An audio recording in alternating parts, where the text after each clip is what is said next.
So guys, welcome back to our channel Indian Fact Factory. तो आज की video का टाइटल है लैंग्वेजेस स्पोकन इन स्टेट्स। तो आप देख सकते हैं यहाँ पे हमने हर एक स्टेट का जो लैंग्वेजेस यहाँ पे बोली जाती है उनको लिखा हुआ है। आप इसका स्क्रीनशॉट ले सकते हैं और इसको गूगल पे सर्च करेंगे तो एक दो लैंग्वेजेस और भी इसमें आ जाएंगी, लेकिन हमने मेन लैंग्वेजेस यहाँ से ली है।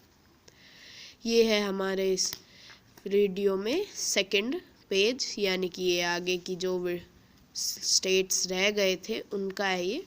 तो आप यहाँ देख सकते हैं और स्टेट्स में भी है, जैसे कि उत्तराखंड में हिंदी, घरवाली, कुमारी, ये लैंग्वेजेस है। वेस्ट बंगाल में बंगाली, त्रिपुरा में भी बंगाली, उत्तर प्रदेश में हिंदी, उर्दू एटसेट्रा एटसेट्रा। तो हम अपने इस वीडियो का लाइक भी रखते हैं। 20 लाइक्स का एम है हमारा, यहाँ पे 30 व्यूज़ है। तो हम चाहते हैं कि आप इस वीडियो को लाइक कीजिए, शेयर कीजिए और सब्सक्राइब कीजिए हमारे चैनल को, और बेल आइकन भी दबा